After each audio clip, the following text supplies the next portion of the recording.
Long story short, it was a bad time. Or AIs Don't Forget by Peacockgirl. Chapter 14. Coda. Dad. Tony startles awake to the sound of Friday telling him that mini-boss is in distress. What? He croaks, his brain fuzzy. This is what happens when he gets a proper amount of sleep. There's a reason he's lived most of his life on coffee and lab benders. Mini-boss is in distress, Friday repeats, in the same tone Pepper uses when Tony hasn't been listening. Fry's been sassy about Peter since the night she alerted Tony that his spider kid was bleeding out, as if one slip-up due to magically induced memory loss means he doesn't love the boy with every ounce of his being. Since her persistence saved Peter's life, Tony's being chill about her impertinence instead of forcing through an upgrade. Only Peter could make an AI love him more than its own creator. Distressed, got it. Give me the details, baby girl. Tony demands as he launches out of bed. He's not quite as panicked as he would have been once.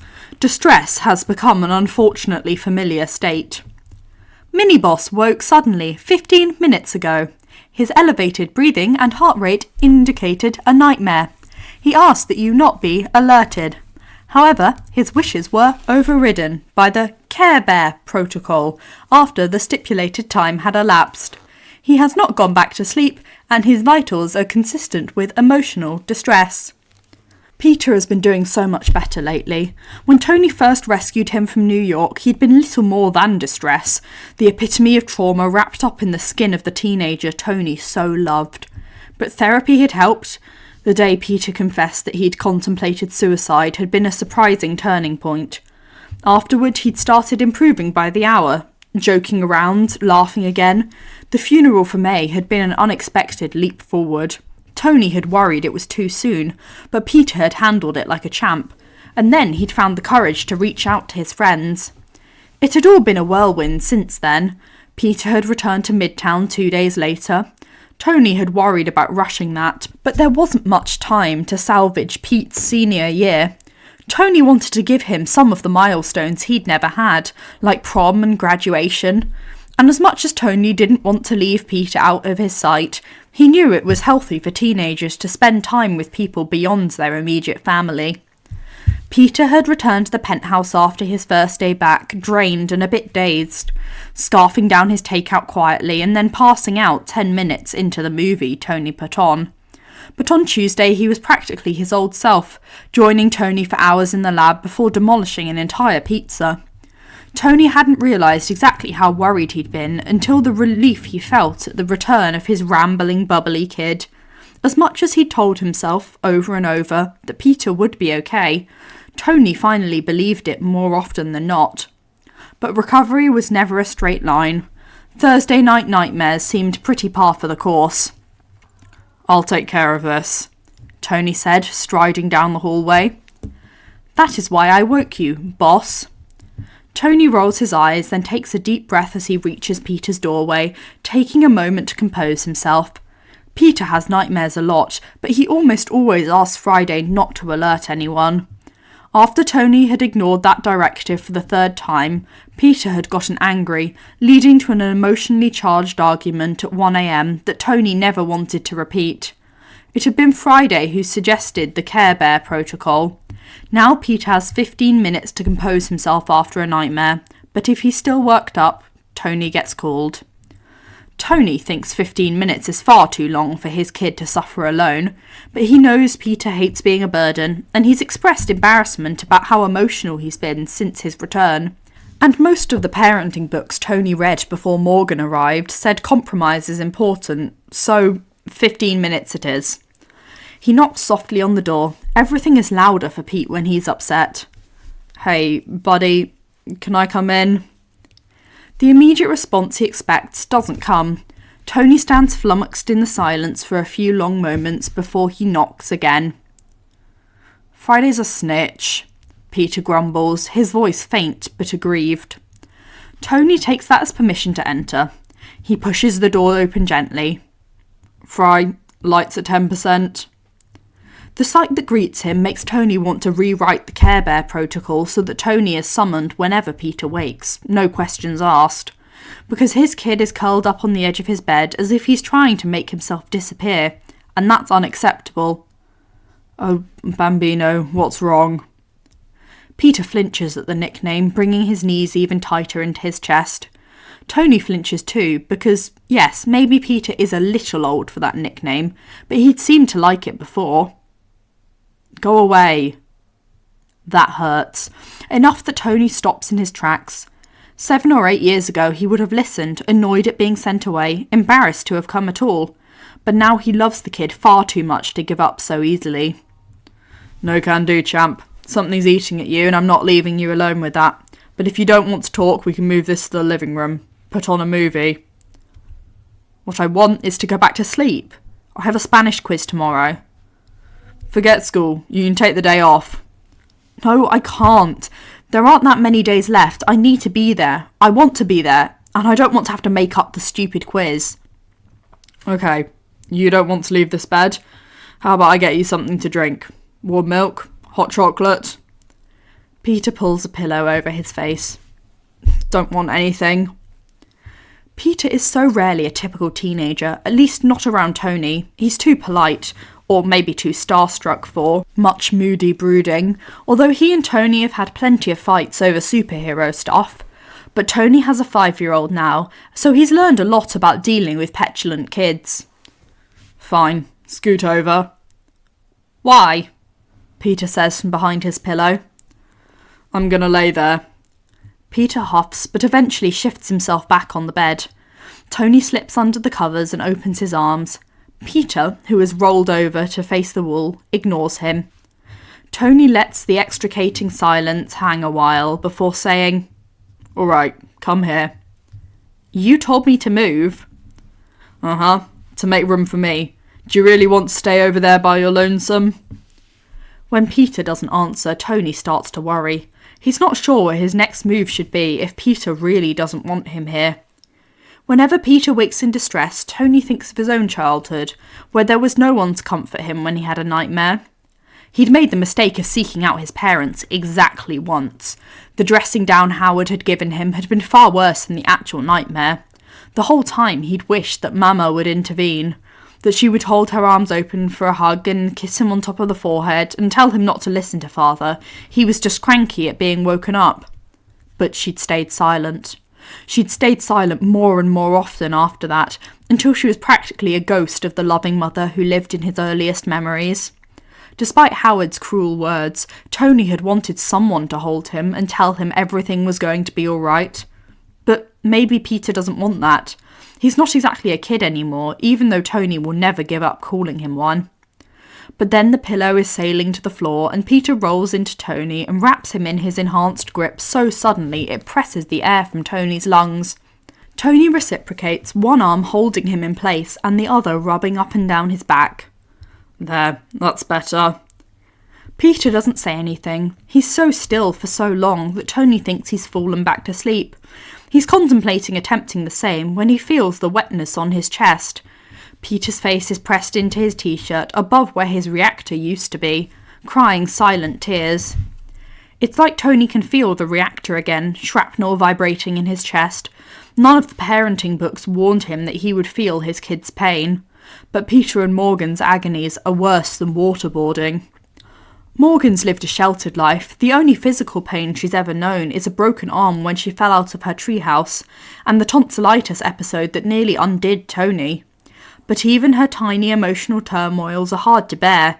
When she cries because someone is mean to her at recess, Tony wants to charge up his gauntlet and raise the world to make her smile again.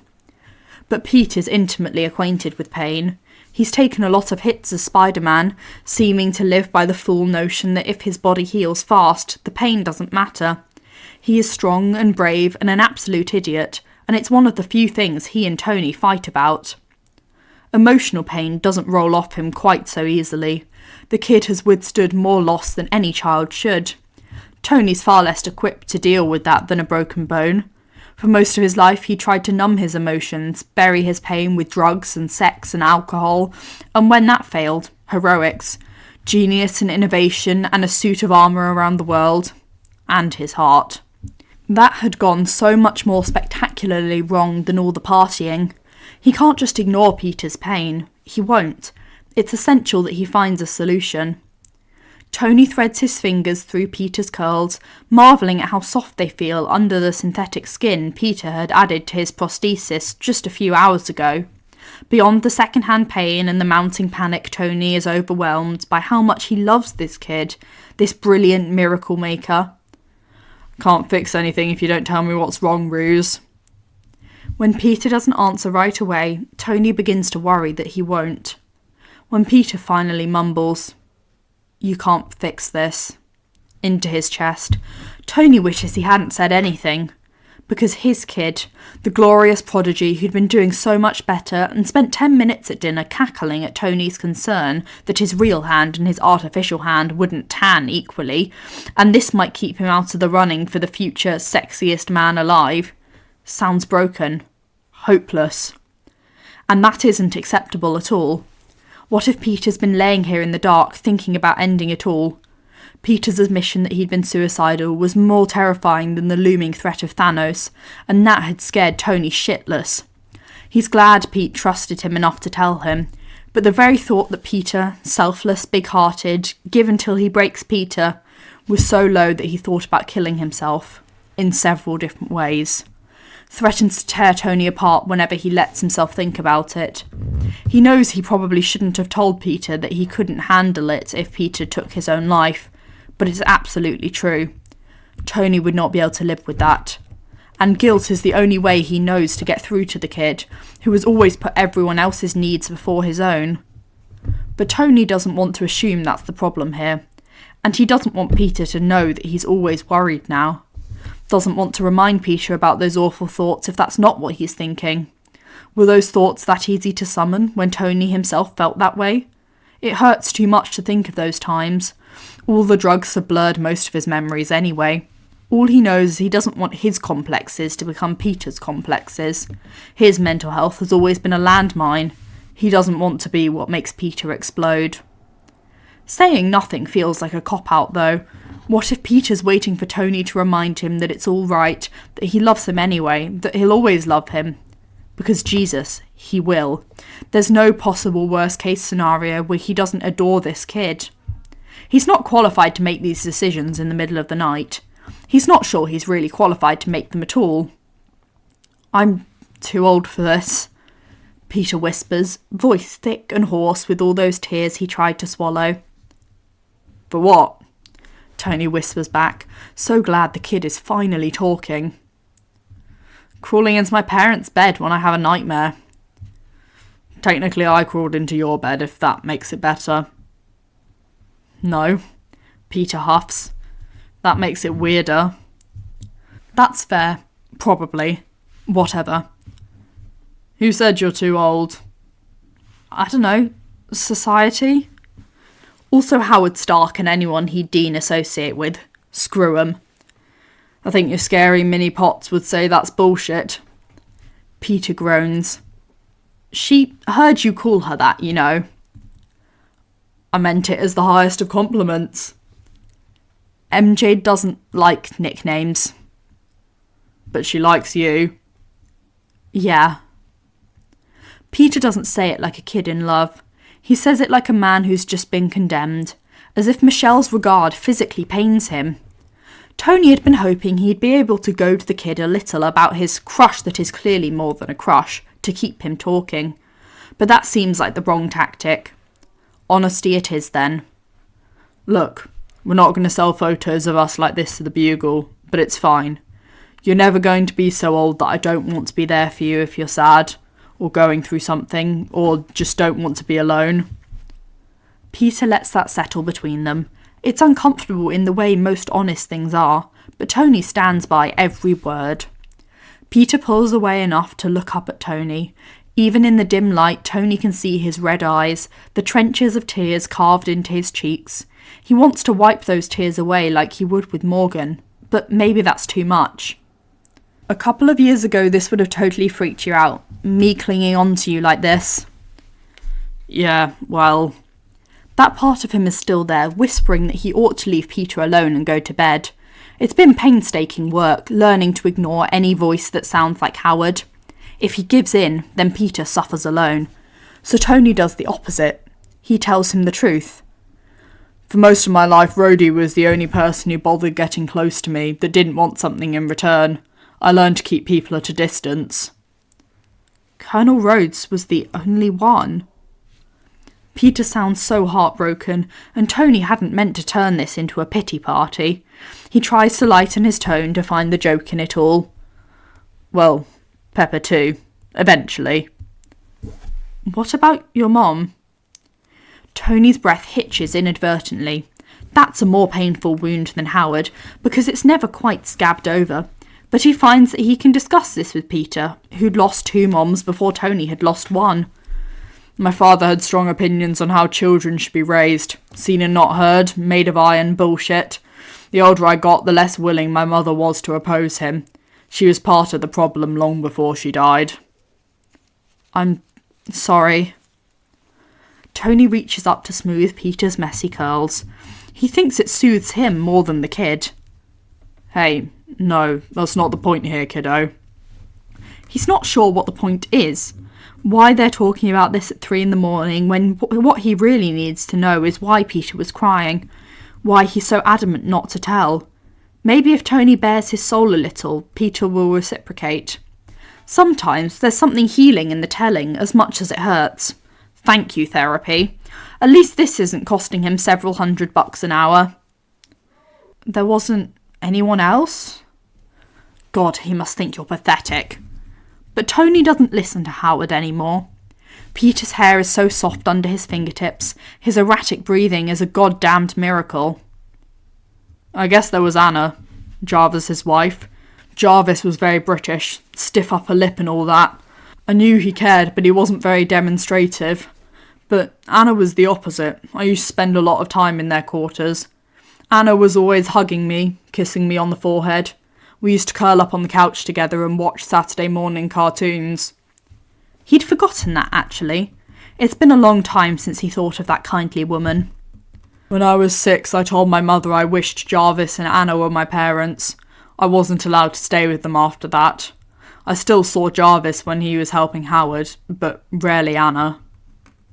That's terrible. Yeah, Tony admits, something freeing in voicing it out loud. But it was a long time ago. Peter hums. It might be assent or disapproval. Tony stares straight ahead, unwilling to look down and gauge his reaction.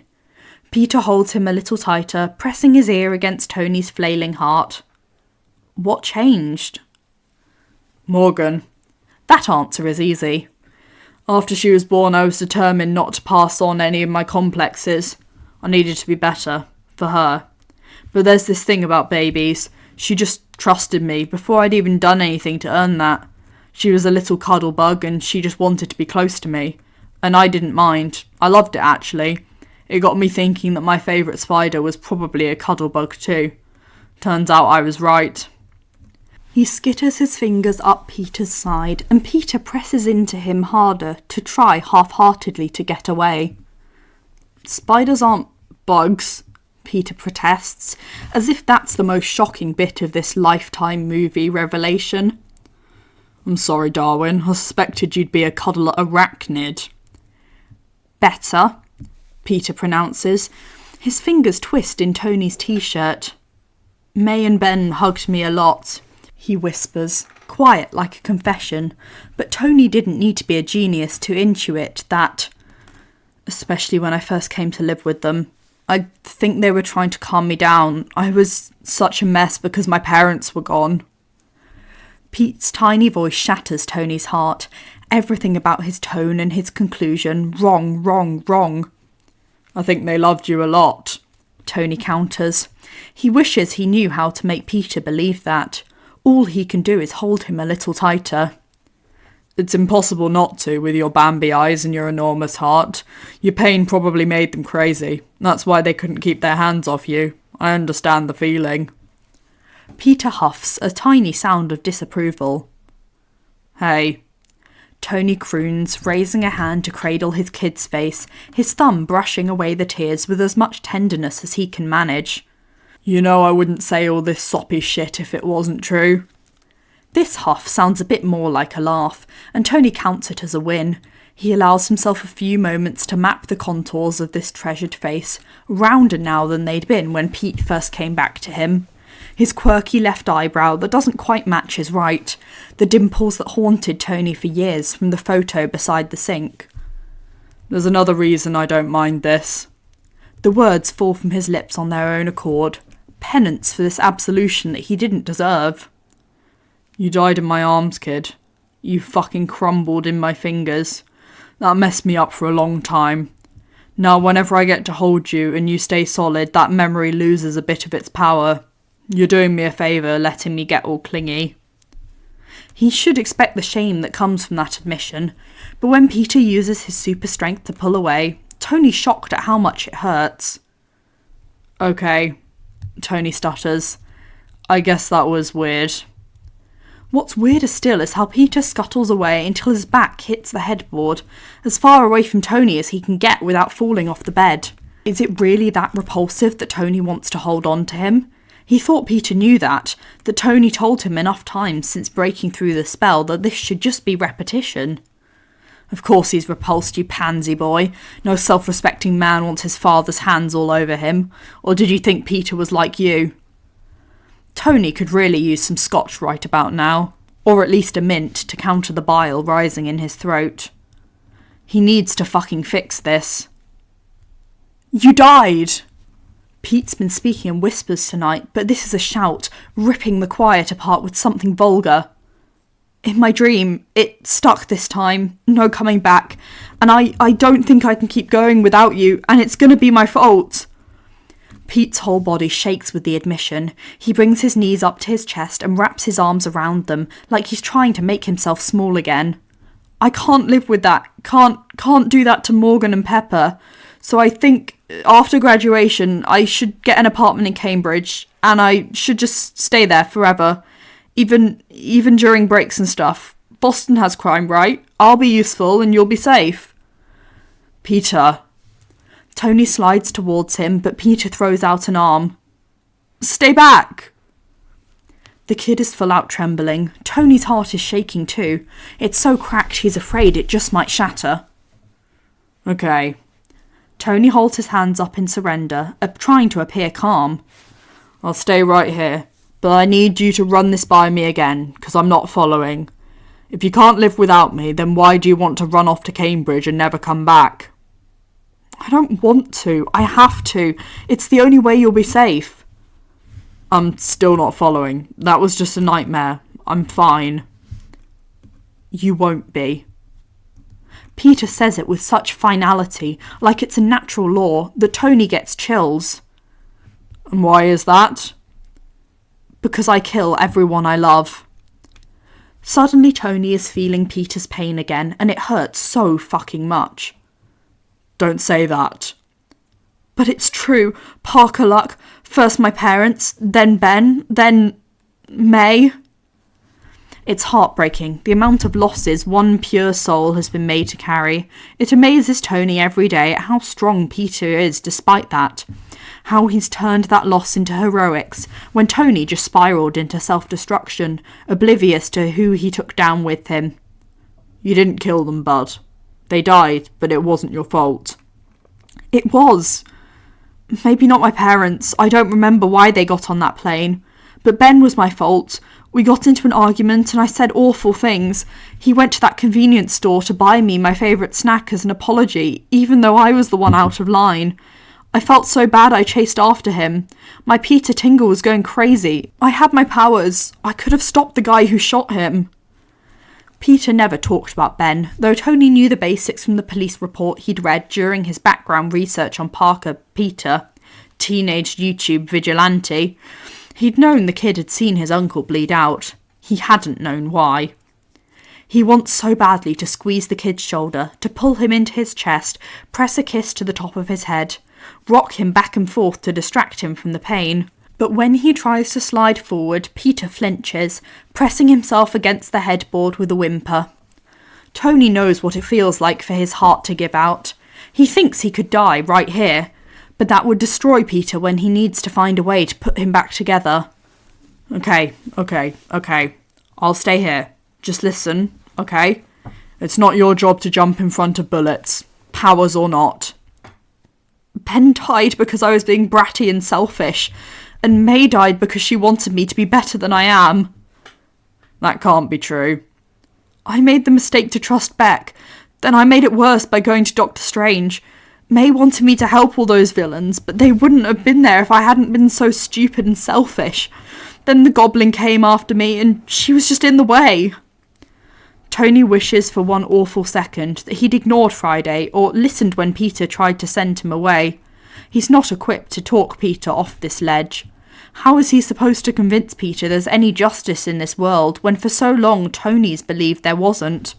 What Peter needs is for May to be here, with her soft touch and her soothing advice. All this Ben stuff seems like a powder keg of trauma, but Peter had been fine when Tony met him. That had to be May's influence. She had to have found a way to get through to him. Of course, if May were here now, there'd be less of a trend. Peter would be off with her as Tony missed him from afar. But if he was, well, happy, hopeful, that would have been better. But May had trusted Tony to take care of their kid, and damn it, he would find a way to do that. That was tragic, kid, and it sucks. Sometimes the world is just unfair. You've been dealt some real shitty cards. But you're not responsible for every supervillain who crosses your path. And Ben and May didn't die because they love you. Correlation doesn't equal causation. You know that. Correlation doesn't necessarily equal causation, but it can. I'm the deadly variable here, I know it. I've already almost killed you. Thanos practically eviscerated you on Titan because I wasn't strong enough to get the gauntlet off. And then when you snapped, you told me you went back in time to bring me back. That means if you would have died, that would have been my fault. That's not what you were supposed to take away from that story. I thought you had died. For months. No one told me you were in a coma. You know how hard it was to live with that? Christ, kid. I'm sorry. I just can't keep doing this. I can't keep losing people. Who I am puts everyone in danger. Spider-Man, Peter Parker. Does it even matter? I'm a menace. The kid tugs at his hair until his knuckles are white. Tony doesn't need super senses to hear how ragged his breathing has become. Hey, Pete, please. I won't come any closer, but you gotta breathe for me, alright? You're starting to panic. No shit. There's no humour there, just dead resolve. Tony feels his own panic swirling. Should he have Friday call Wilson, even though it's before the ass crack of dawn? There's only one way he knows to get through to the kid. It's below the belt, but effective, and Tony's out of other tricks. Peter Benjamin Parker Stark. Tony's so focused on getting the tone right, trying to sound commanding when he just wants to collapse and sob, that the fourth word slips out automatically. An instinct, a wish, a promise. He and Pep have talked about the adoption, its logistics and legalities, but nothing's in writing yet. This is the first time Tony's strung all the names together. He hasn't even asked if Peter wants to be a Stark. The name is tainted with blood money and hubris, and Tony spent most of his life hating it. Yet he realises, in a burst of clarity that shatters his heart into 3,000 pieces, that he wants his son to take his name and elevate it to something better. Peter's wheezing has stopped, though Tony's afraid he might not be breathing at all right now. His eyes are so wide, it's like he's wearing his mask. Tony can tell from his expression that when Peter hears the word Stark, he thinks mentor, hero, genius, not merchant of death. And he knows that the kid will take his name and wear it proudly without hesitation, just as long as Tony can convince him not to exile himself. I don't want to believe for a second that you are cursed, but you want to talk about the dangers of being a superhero? Fine. You know what's also dangerous? Being rich. Have enough money and everyone's always trying to kidnap you and the people you love for ransom. So annoying. Dangerously annoying. And you know what makes it worse? Telling the whole world you're a superhero. You kept Spider-Man a secret to protect the people close to you, but I told the entire world I was Iron Man in a press conference. I figured, fuck it, let the bad guys come after me. There's no one I care about anyway. But that was a selfish lie. Rhodey, Pepper, Happy, they were all in danger because of my big mouth. Happy was almost killed once because of me. Then a psycho kidnapped Pepper and almost turned her into a human bomb. Again, because of me. Following your reasoning, the right thing to do would be to let them all go. Marrying Pepper put her in indescribable danger. And having Morgan was irresponsible. Best thing to do would be to send them away. They could change their names, start over, live a simple life where they're safe. Fry, how quickly can you formulate a couple of new identities? Friday, don't! Tony says, feeling the first flush of victory. Why shouldn't she? My girls would be safer. They wouldn't want that. They need you. Peter chews on his lip. His right hand trembles at his side, as if he's just itching to reach out. You need them. Bingo. It's a calculated risk, but Tony slides closer. Peter watches him warily, but doesn't freak out. I do need them, and I need you. And what's the difference between you and me, except I court danger willingly, and you've done everything you can to protect the ones you love? There's always risk, getting close to people. Doesn't matter who you are, and you can take that risk, because the alternative is worse. You say you don't think you can make it without me. I think you're probably right, because you were in a bad shape when I found you. You have too much love in that hero heart of yours not to get any back in return. I know what it's like to feel like no one loves you.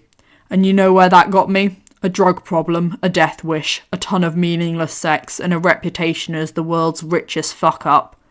When I said I wanted you to be better than me, I was projecting all my insecurities, but what I really meant was that I didn't want you to make the same mistakes that I did.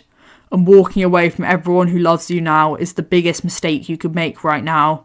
So just don't, okay? But if it saves you... No, not worth it. I know what my life is like without you, kid. I've lived that life twice. Once when you were dead and once when you were just gone. Unacceptable. I don't believe for a second I'm in any more danger from knowing you than I am from my own mistakes. And you know what I decided after I almost got Pep killed? I decided I needed to get the shrapnel out of my chest and stop living in the past. Because we don't know how long we've got. So we have to make the most of every moment we've been given. However long that is. Because that's out of our control, even if we make all the best choices. And we won't. No one does. But you gotta remember something else. Peter leans forward at Tony's pause, his face scrunched in confusion. Tony gives a little hand gesture, prompting him, and Peter finally asks, What? I'm Iron Man. I invented time travel to bring you back, and I survived the full power of the Infinity Stones because I was too stubborn to die. What I want most is to watch my kids grow up together. If Parker Luck does come at me, I'm gonna fight back. Though if the time ever comes that I need to die for you, I'll do it in a heartbeat, with no regrets. I don't want you to die for me, Peter sobs. I know. Tony reaches out and grabs one of Peter's hands. Peter holds on like a vice, like he doesn't realise that his super strength is engaged. But Tony's thumb is free, and he rubs it soothingly across Peter's wrist like a metronome. That's why I'm going to do my damnedest to live for you, Tesoro. For a long, long time. Until you've got a family of your own to support you when I'm gone. 'Cause I do hope to go first. Not until I'm ancient, but I can't fathom burying you again. There's something about being a parent that makes you almost desperate to go out before your kid. 'Cause the world is so much better with them in it. And you can't imagine going back to the way it was before. I'm sure May felt that way. Ben too. And God, Pete, I hope you get to experience that someday, if that's what you want. Me? A dad? Yeah, champ, you'd be an amazing one, not a doubt in my mind. Suddenly Tony can see it. Pete with a little bambino of his own, his goodness compounded in ways Tony can't yet comprehend, and it raises his spirits immensely. This crummy world might just be saved after all. Not yet, he teases, finding the proper tone. Suddenly he can remember what it's like to be funny. My spider baby's too young for spider babies of his own, but one day, gosh, the sweetness of that one's already given me a toothache. Peter ducks his head, but Tony still sees the flush on his cheeks. You're ridiculous.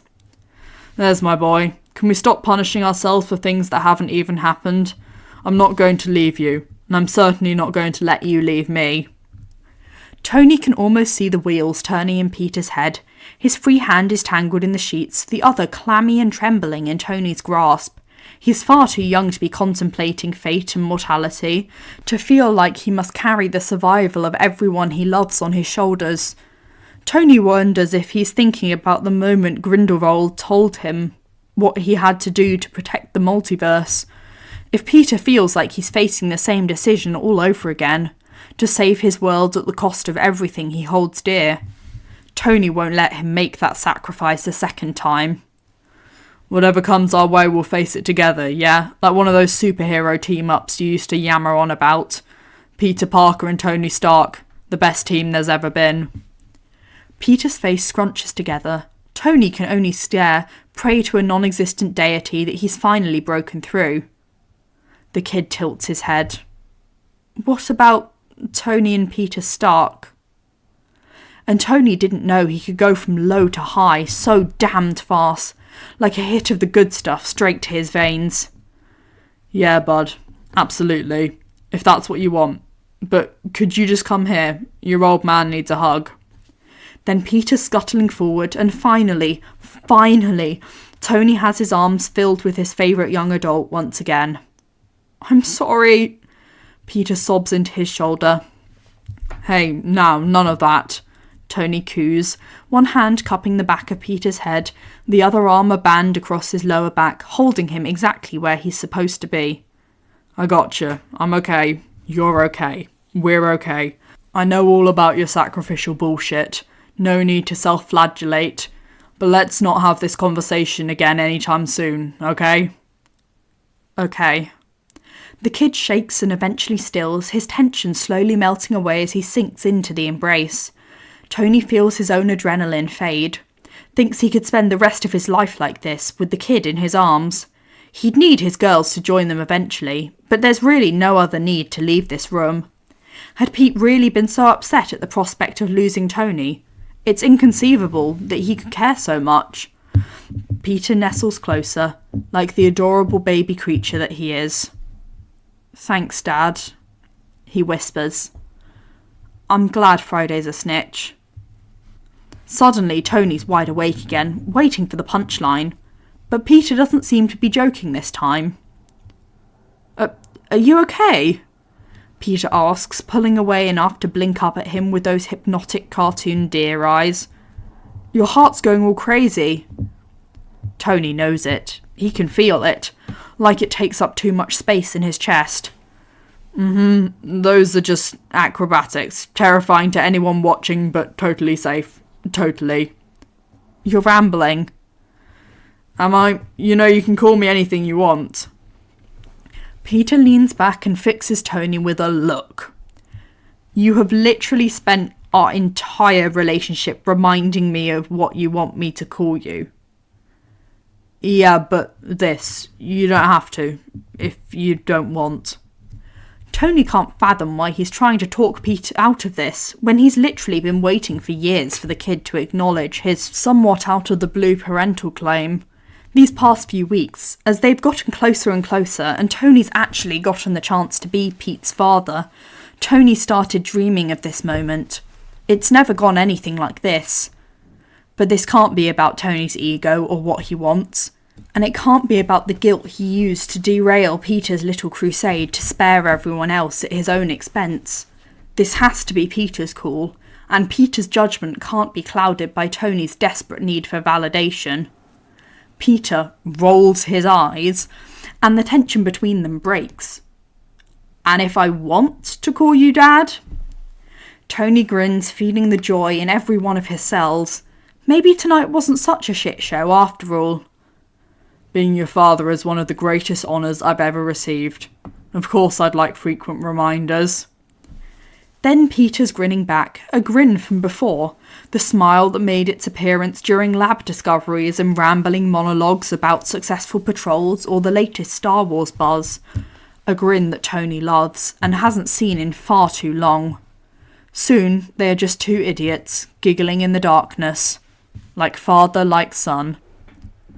"Why now, bud?" Tony eventually asks. It's not like he handled the evening masterfully. They both spent nearly an hour teetering on the edge of a panic attack. "A wise man told me to make the most of every moment we've got. I didn't want to wait anymore." So maybe he had handled the night well enough. "He does sound wise." "Wise guy. Wise ass." Peter shrugs. "Language," Tony quips. Peter's laugh ends as a shuddering yawn, reminding Tony of the ungodly hour. "Well, it's way past Spider Baby's bedtime now. Are you sure you won't play hooky tomorrow?" Peter contemplates it for just a second. "Nah." He eases back towards his pillow, then fixes Tony with those "do whatever I want" eyes. "Stay?" "No place I'd rather be." Tony fluffs up the pillows, slips back under the covers and opens his arms. His son wastes no time curling against him, his ear pressed against Tony's heart. This time it's Tony who melts. "Fry, cut the lights." Tony lets his eyes close, his body settle. One hand creeps into Peter's curls, his fingers combing through them gently. Peter hums in appreciation, pressing himself a little closer. That's nice. Tony marvels how such a simple action can bring so much pleasure to a child who has known too much pain. How this kid has chosen him to be what he needs. "May could never get me to stay home from school either," Peter whispers. He doesn't sound sad, just sleepy. Tony drops his neck, even though it's awkward, and presses a kiss to the top of Peter's head. The invocation of May Parker feels sacred. Peter opened the door. Now Tony must walk through. "Did she do anything special on those mornings you wouldn't stay home?" Tony asks. "She'd make breakfast." Tony hesitates. The next words are poised on the tip of his tongue. His response would have been automatic before. Now he worries it'll sound crass. For a genius, you sure are an idiot. He can picture May staring him down from the pearly gates with a fond exasperation. "Everyone knows I can't cook, even the big man upstairs." "Was it edible?" Peter snorts and doesn't pull away, and Tony passes the test. "Kinda." "Kinda edible seems right in my culinary wheelhouse. I'll see what I can manage." "I love you, Dad," Peter says, and the acrobatics start up again right under his ear. Tony's heart races, but he's never felt such peace. So much. And Tony is twisting again until his lips find Peter's forehead, the kiss saying everything he doesn't know how to put into words. "Right back at you, kiddo." Tony knows that Howard wouldn't recognise him, this grown man cradling his teenage son like he's the most precious thing in the multiverse. Tony isn't the cold business tycoon Howard wanted him to become, or the rebellious man-child he'd been when his parents had died. He's worn many disguises and twisted himself into plenty of caricatures throughout the years. Hated what he saw in the mirror so much he'd poisoned himself until he couldn't see straight. But he's done with that now. He's figured out who he wants to be. Mechanic, husband, father. Everything else is secondary. He'd give up every cent of his fortune to hang on to the trust of this exceptional man curled against his chest, and the wondrous little girl tucked into her princess bed across the state. Because Tony wasn't the broken one. He finally understands that now. There had been something wrong with Howard, that he hadn't loved Tony enough to say it. Because loving Peter and Morgan is as natural as breathing. Tony had thought himself incapable, and had managed anyway. Turns out he's always been whole. He'll try not to forget that again. As he listens to Peter's breathing deepen to an adorable little snore, he thanks the indomitable spirit of May Parker for giving him someone to remind him. "Thank you so much. I really hope you've loved this absolute monster of a fic in its entirety. Thank you again to Peacock Girl, the author, for letting me record this. I hope you've all enjoyed. Have a lovely rest of your day.